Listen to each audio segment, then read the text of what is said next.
A igreja, para que eles pudessem um dia habitar na presença do Pai, que eles pudessem um dia estar na mansão celestial, como a palavra de Deus diz. E hoje eu vou compartilhar uma palavra, eu sei que muita gente se assusta com esse nome, mas que está no livro de Apocalipse. O livro de Apocalipse é o último livro que nós temos na Bíblia, e ele fala de muitas coisas futuras, ele revela muitas coisas. Muita gente se assusta com esse livro porque ele usa muita imagem, muito símbolo, e às vezes é um livro difícil que nós compreendemos quando nós lemos, e a tendência que muita gente, às vezes, quando pega a Bíblia pela primeira vez, é ir lá no livro de Apocalipse, porque a gente quer saber o que está acontecendo no fim do livro. E às vezes a gente não quer gastar tempo olhando desde o princípio, e quando a gente começa a ler esse livro, muita gente fica bastante confuso, porque fala de algumas coisas difíceis, algumas imagens estranhas, coisas que nós estamos acostumados, e quando a respeito de muitas catástrofes podem acontecer, e isso amedronta muita gente. Mas esse livro, ele fala, ele traz a promessa de Deus, ele traz a promessa,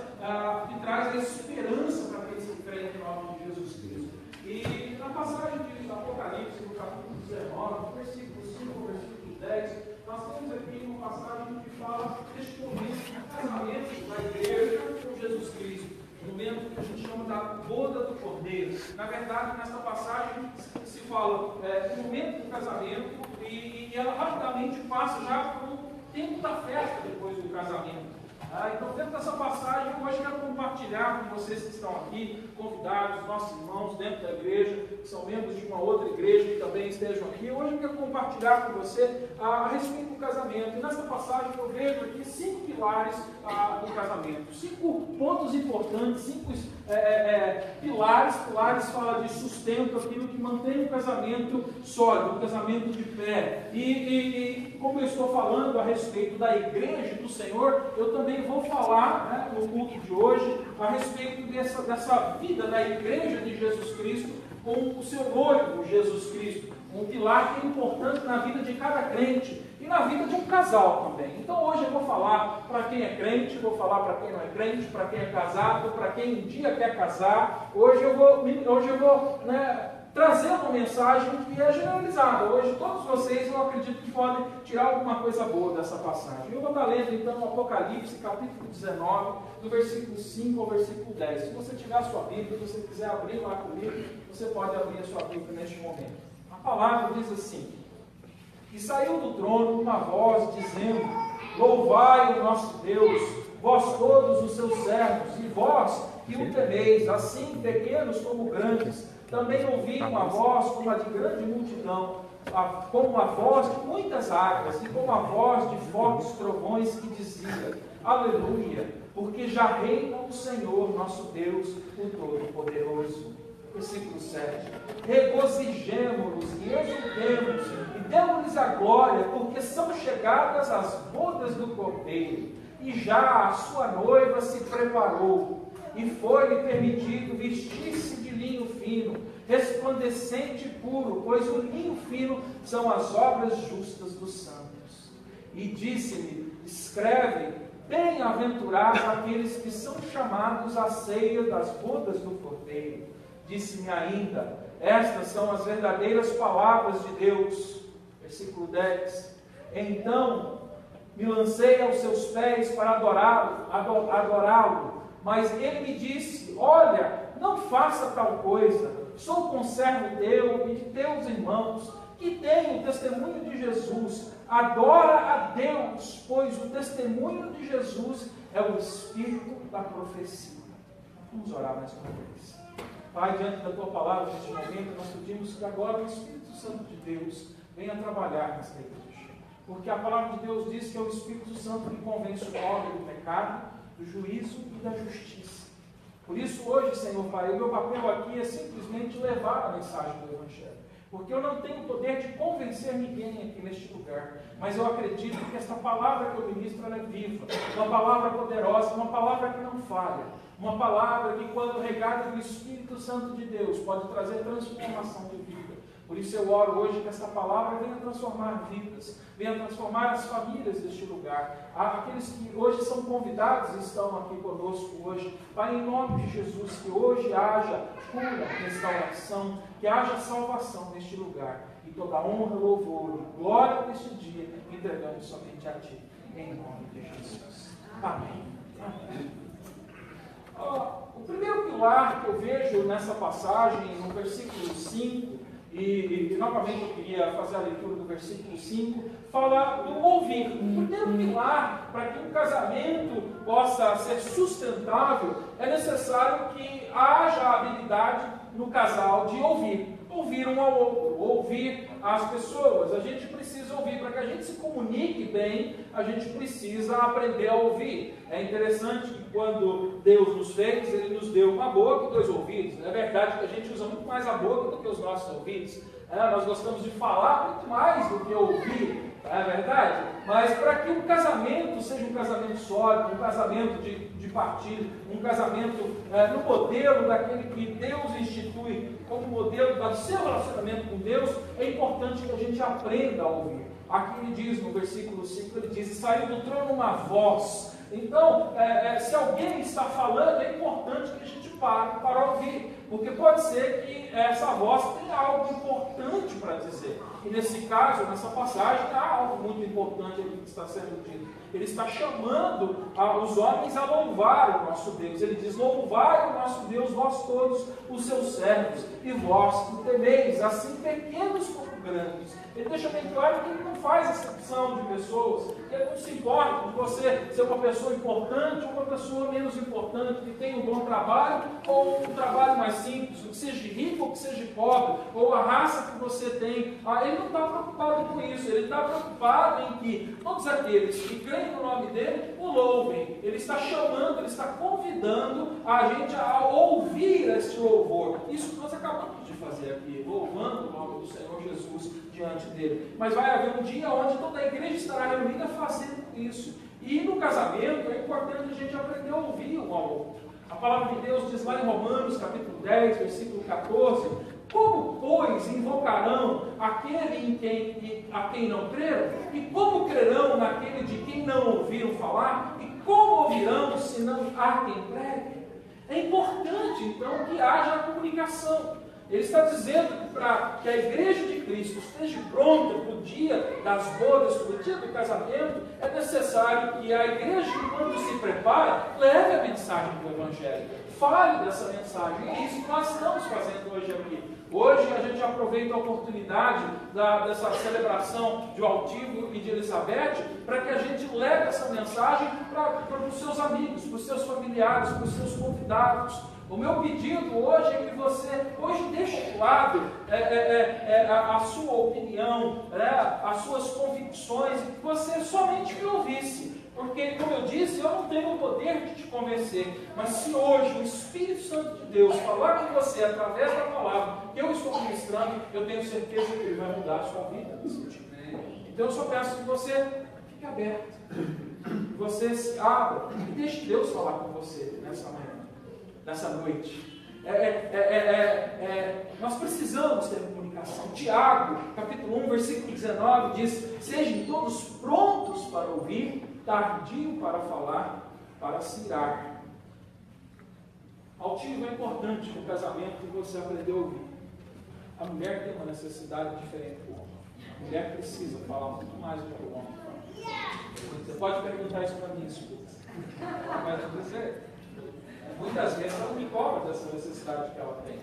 E você muitas vezes vai chegar do trabalho, e depois do dia de muito trabalho, de cansaço, a tendência nossa, do homem, né, do ser masculino, é querer um momento de descanso, de quietude. Só que a nossa esposa, e também, às vezes chega do trabalho, ou aquela que no trabalho fica em casa, ela passou todo um dia, e a mulher, porque ela é feita de uma maneira diferente do homem, ela tem uma necessidade de contar tudo aquilo que passou na vida dela, naquele período em que você ficou longe dela. E você vai ter que, a partir de hoje, desenvolver uma habilidade sobrenatural, porque aprender a ouvir a esposa, para que a gente aprenda a ouvir a nossa esposa bem, a gente precisa de uma habilidade sobrenatural. Porque elas podem falar, né, e continuar em assuntos e emendar o próximo assunto e assim é. E eu não estou falando isso aqui para dizer que isso é um defeito da mulher de maneira nenhuma. Isso é uma qualidade da mulher, né? Imagina se nós estivéssemos dentro de um lar, duas pessoas que não falassem, que não conversassem, seria uma casa totalmente entediante. Seria uma casa silenciosa demais. E é importante que haja esse equilíbrio. Por isso Deus, quando criou homem e mulher, Ele criou cada um deste ser de uma maneira específica e diferente, e um completando o outro. Mas, Elizabeth, é importante que você também desenvolva essa habilidade de ouvir. Porque como a pessoa que gosta de falar muito tem a tendência de falar mais do que ouve, ela pode muitas vezes não se calar na hora certa para ouvir o que o outro tem que dizer. Pode ser que o altivo, eu já conheço o altivo já há algum tempo, eu sei que é uma pessoa quieta, uma pessoa que não fala muito, calada, mas eu tenho certeza que o altivo vai precisar muito de você e vai haver momentos na vida dele que ele vai precisar compartilhar algumas coisas. E se você não estiver pronto para ouvir, se não houver o diálogo entre vocês dois, vocês vão começar a crescer separados. Um casamento, um casal onde já não há mais a comunicação, onde um não ouve o outro. Por que eu estou falando a respeito do ouvir, não do falar aqui hoje? Porque falar é muito fácil. O difícil é a gente ouvir. A nossa tendência é querer falar. Se alguém te acusa de alguma coisa, você já quer responder logo. Não fui eu. Não é assim que a gente age? A nossa tendência é de logo querer reagir e abrir a boca e dar uma resposta imediata. Por isso é muito mais difícil desenvolver a habilidade de ouvir. E é importante para que uma família se desenvolva bem, cresça com saúde, que a gente aprenda a ouvir um ao outro. Nós precisamos disso. Se um casal ele não conversa, ele acaba se separando. Um casal que não conversa mais, o lar onde já entre o marido e a mulher não há mais um diálogo, é um casamento fadado ao fracasso. Hoje em dia é normal nós vemos isso. Hoje em dia, quantas pessoas estão se divorciando, se separando, porque na verdade o que acontece é que se interrompe a comunicação. A gente até confunde as coisas, a gente diz, não acabou o amor. Não, mas o amor muitas vezes acabou porque não acabou a comunicação. Porque onde há comunicação, onde a gente para e começa a ouvir um ao outro, o amor se desenvolve, o amor cresce na nossa vida. Porque a gente vai ver como nós precisamos uns dos outros. Nós não fomos feitos para andar sozinhos. Tem gente que até tem uma habilidade, que também é sobrenatural, a palavra de Deus diz isso. Deus dá a alguns o dom que a gente chama de celibacia, ou seja, de viver solteiro só pelo resto da sua vida. Mas é um dom. É algo que alguém precisa. Nós podemos ver hoje em dia que os absurdos que acontecem em muitas instituições religiosas, onde as crianças e pessoas estão sendo abusadas sexualmente por predadores que não conseguem conter os seus impulsos sexuais. Por quê? Porque eles foram forçados a viver um dom que eles não possuem. Não vai conseguir resistir. A palavra de Deus, quando fala a respeito do casamento, Jesus ele fala disso em Mateus capítulo 19, em Marcos capítulo 10, ele, quando estava conversando com os seus discípulos, ali eles estavam falando a respeito da questão do divórcio, das dificuldades do casamento. Jesus ali dá uma explicação, e depois de ter dado aquela explicação, um dos discípulos diz assim: poxa, Jesus, então era melhor que a gente não se casasse. Ele diz: bom, é verdade, mas isso daí é só para quem pode passar por isso. Se você não pode, o melhor é que a gente se case, que a gente encontre um cônjuge. Porque no princípio, quando Deus criou todas as coisas, lá em Gênesis capítulo 1, Ele criou homem e mulher. E lá Ele disse para o homem deixar a sua família e unir-se a sua mulher e formar a sua família. Ele falou: não é bom que o homem esteja só. Nós precisamos de companhia. Se nós olhamos na natureza, todo animal tem a sua companhia. Todo animal tem a companhia. E nós também temos a necessidade de relacionamento. Principalmente depois, por causa do pecado, nós temos quebrado o nosso relacionamento com o nosso Criador. O segundo pilar que eu quero compartilhar com você está no versículo 6 e tem a ver também com comunicação.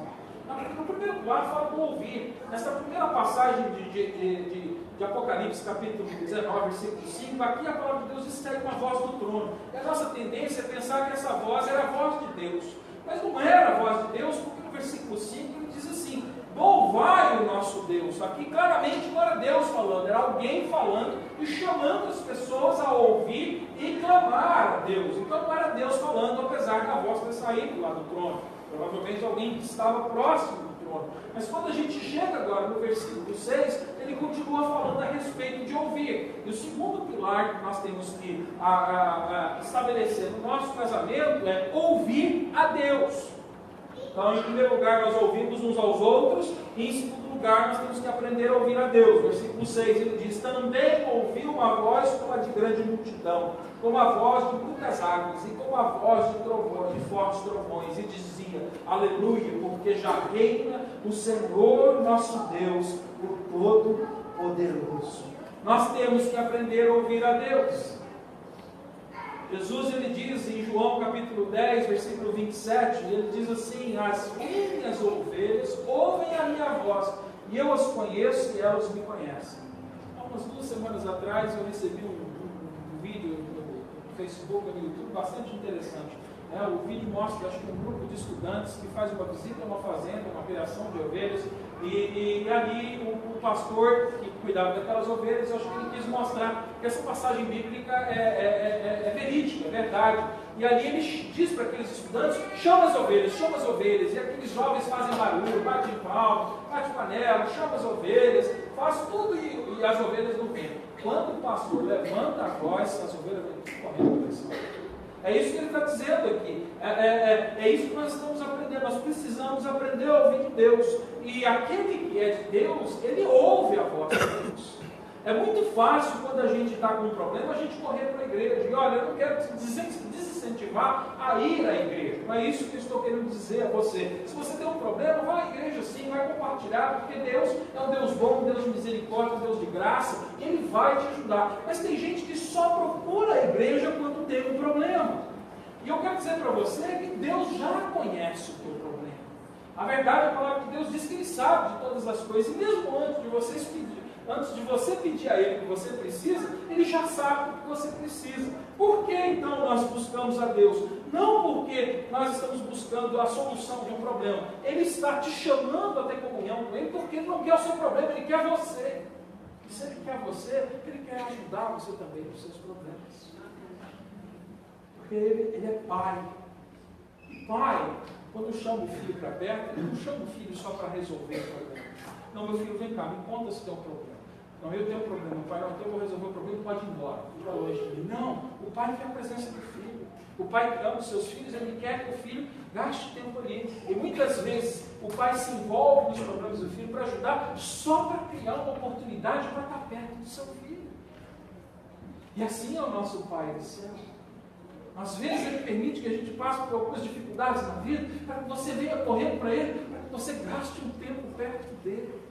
Porque Ele quer ter um relacionamento com você. Ele se preocupa com você. Uma ótima maneira da gente fazer isso no casamento, ouvir a Deus, ao tio de Elizabeth, é a gente agora, como um casal, você agora, Elizabeth, como um casal, começar a ler a Bíblia junto, a orar junto, a jejuar junto. Vocês precisam ter comunhão com Deus como um casal. E o dia que chegarem os filhos, se os filhos chegarem, vocês também têm que fazer isso com os seus filhos. A família precisa estar em comunhão. Você precisa ensinar a sua esposa e os seus filhos que você agora tem uma responsabilidade dentro do casamento, e a sua responsabilidade é de ensinar os caminhos do Senhor à sua família. Você precisa cuidar da vida espiritual da sua esposa e dos seus filhos. Você precisa compartilhar essas coisas, edificar essa família. E a melhor maneira de você ensinar a sua família a ouvir a Deus é tirar um tempo para falar com Deus e ouvir a Deus. Hoje em dia a gente tem uma noção de oração, que a oração é o momento em que a gente, como eu fiz aqui agora, um momento onde uma ou duas ou mais pessoas falem a Deus. E a gente começa a dizer várias coisas, fazer alguns pedidos. E normalmente a gente, quando para de fazer os nossos pedidos ou a nossa conversa com Deus, a gente diz amém e a gente encerra a oração. Mas eu quero dizer para você que, na verdade, a oração vai muito além somente da nossa fala. A oração, ela exige da gente um período onde a gente fala e um período onde a gente escute. É importante no momento de oração na vida de um crente que ele converse com Deus, fale e pare para ouvir o que Deus tem para falar com ele. E muitas vezes nós falamos e fazemos várias perguntas, temos tantos pedidos diante de Deus, e aí quando a gente está chegando no fim, Deus vai abrir a boca para falar, a gente diz amém e vai embora. E a gente não sabe o que Deus vai falar. É importante desenvolver isso. Terceiro pilar que eu vejo nessa passagem, que é importante para a vida de um casamento, é que nós temos que perdoar uns aos outros. O versículo 7 ele diz: regozijemos e exultemos e demos-lhe glória, porque são chegadas as bodas do Cordeiro e já é a sua noiva se prepara. Aqui ele está falando de uma noiva preparada. Como uma noiva se prepara para o seu noivo? Aqui nesse dia, hoje, essa noiva ela foi para o salão, né, ela fez a maquiagem dela, né, eu não sei qual foi, né, aqui nos Estados Unidos tem esse negócio de pacote de noivo, né, aí você vai para algum lugar, às vezes tem spa, massagem, tem, né, no Brasil as coisas são mais simples, eu não sei o que ela viveu, mas ela se preparou, ela se vestiu, ela se ornamentou, né, para que ela estivesse bonita, para que ela pudesse, né, estar aqui diante do noivo, né, da melhor maneira possível dela. Mas a gente está falando também hoje da igreja, e como a igreja se prepara para encontrar um noivo. A palavra de Deus diz para a gente que o primeiro passo para a nossa preparação para se encontrar com o noivo Jesus Cristo é arrependimento dos nossos pecados. A palavra de Deus anuncia que sem arrependimento de pecados, nós não vamos receber a salvação, nós não vamos receber a remissão dos nossos pecados. E aí você pode me dizer: mas pastor, por que eu tenho que me arrepender dos meus pecados? Poxa, eu sou uma pessoa boa, eu ajudo a comunidade, eu faço a minha parte, eu cuido dos meus filhos. Sim, com certeza a gente pode fazer muitas boas atitudes, nós podemos aprender muitas coisas, mas diante de Deus, um pequeno pecado simples, ele já é o suficiente para afastar a gente eternamente da sua presença. Porque como nós cantamos aqui no princípio desse culto, Deus é santo. E a palavra santidade fala de separação. Separação de quê? Separação do mal, separação daquilo que é injusto, separação do pecado. Deus é totalmente separado do pecado. Então, para que eu possa estar na presença dele, eu preciso que o meu pecado esteja em dia. E eu não posso colocar o meu pecado em dia nas minhas forças. Por isso, Deus envia o seu Filho, Jesus Cristo, como o Salvador. Em Mateus capítulo 1, versículo 21, ele diz: o anjo anuncia a José, pai de Jesus, você vai dar o nome a ele de Jesus. E ele diz o que a palavra Jesus significa. Ele diz: Jesus significa, ele salvará o povo do seu pecado.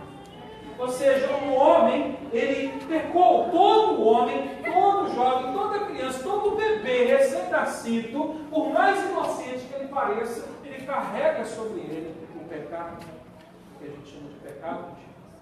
Então nós precisamos de salvação. E o nosso Salvador, ele está disposto a trazer esse perdão se nós estivermos preparados. E a preparação é o arrependimento. Como eu disse, eu hoje não posso convencer você Mas o Espírito Santo que está aqui hoje, ele pode falar no seu coração e mudar a sua vida. Aliás, perdão é uma característica do cristianismo. Não existe nenhuma outra religião neste mundo que fala de perdão. É importante aprender a perdoar hoje. A sua esposa não é perfeita e nunca vai ser perfeita até o dia que Jesus está. Altivo não é perfeito, ele vai te decepcionar ainda muitas vezes, eu tenho certeza disso. Eu espero que não, mas eu tenho certeza que ele vai, porque ele é homem e ele é falho, e você vai precisar aprender. Como nós perdoamos? Na verdade, o perdão deve iniciar em nós. E independente de qual parte eu sou, se eu sou o culpado do problema, eu tenho que iniciar o perdão pedindo perdão pela minha culpa. Eu preciso ir diante da pessoa que eu afligi e eu preciso reconhecer a minha culpa e pedir perdão. E se eu não sou culpado, se fui eu que sofri, eu também tenho que iniciar o perdão. Antes daquela pessoa vir me pedir perdão, eu preciso já no meu coração ter perdoado. Porque assim, no momento em que houver a comunicação e houver o pedido de perdão, ou a declaração que o perdão foi dado, na verdade, o perdão já estava estabelecido no casal. Isso é importantíssimo para que uma família continue firme. Porque os dias não são fáceis, as tentações são muitas, e nós somos fracos. Nós precisamos aprender a perdoar uns aos outros. O quarto pilar que eu quero comunicar com você hoje é que nós temos que nos submeter uns aos outros. O versículo agora 8 e 9 diz para a gente a respeito da submissão. A palavra de Deus diz: e foi-lhe permitido vestir-se de linho fino, resplandecer e puro, pois o linho fino são as obras dos justos dos santos. E disse: escreve, bem-aventurado aqueles que são chamados à ceia das bodas do Cordeiro. Disse-me ainda: estas são as verdadeiras palavras de Deus. Nós temos que aprender a andar um com o outro em submissão. Hoje em dia talvez exista uma ideia errada a respeito de submissão, porque por causa do pecado a ideia de submissão na verdade se tornou uma resposta de opressão. O mais forte oprime o mais fraco, o mais forte manda no mais fraco, o maior ele tem poder sobre o menor. Mas submissão bíblica não tem nada a ver com isso. Submissão bíblica tem a ver com respeito mútuo, onde um respeita o papel do outro, um respeita a fortaleza e as fraquezas um do outro, para que ambos possam trabalhar juntos, debaixo, sob a mesma missão, submissão. Nós temos uma missão, a Igreja de Cristo tem uma missão, a missão de levar o Evangelho a toda a criatura. Mas para que a gente faça isso, nós precisamos nos submeter ao nosso Senhor Jesus Cristo. E vocês agora, como um casal, como uma família, vocês vão precisar aprender a submeter um ao outro, porque cada um dentro do lar tem uma função específica, cada um tem um trabalho a ser feito. Por isso Deus te fez de uma maneira e fez a irmã Elizabeth de outra maneira. E vocês vão precisar agora aprender a respeitar a maneira de cada um ser e trabalhar junto com a mesma missão. E a missão de vocês agora, como um casal, é estabelecer uma família que glorifique o nome de Deus. Aliás, essa é a missão de todo casal que se junta diante de Deus, de estabelecer uma família para a glória de Deus. Efésios capítulo 5, versículo 33 diz: cada um de vocês também ame a sua mulher como a si mesmo, e a esposa deve respeitá-la. A palavra fala disso, o homem ter amor pela sua esposa, e a esposa ter respeito pelo seu marido. Hoje em dia, já em algumas igrejas, eu tenho ouvido algumas mensagens que dizem assim: não, o homem tem que amar a sua esposa, mas a Bíblia não diz nada a respeito da mulher amar o seu marido. Ela fala a respeito de respeitar, mas não é verdade. A palavra de Deus diz para o homem amar a sua esposa, mas a palavra de Deus diz para a mulher também amar o seu marido. Está lá em Tito capítulo 2, versículo 3 ao 5, e diz: as mulheres idosas, semelhantemente, que sejam reverentes no seu viver, não caluniadoras, não dadas a muito vinho, mestras do bem, para que ensinem as mulheres mais novas a amarem seus maridos e a seus filhos, a a serem moderadas, castas, operosas, donas de casa, bondosas, submissas aos seus maridos, para que a palavra de Deus não seja blasfemada. Altivo, você tem uma missão, você tem que amar a sua esposa. Elizabeth, hoje você tem uma missão, amar o seu esposo.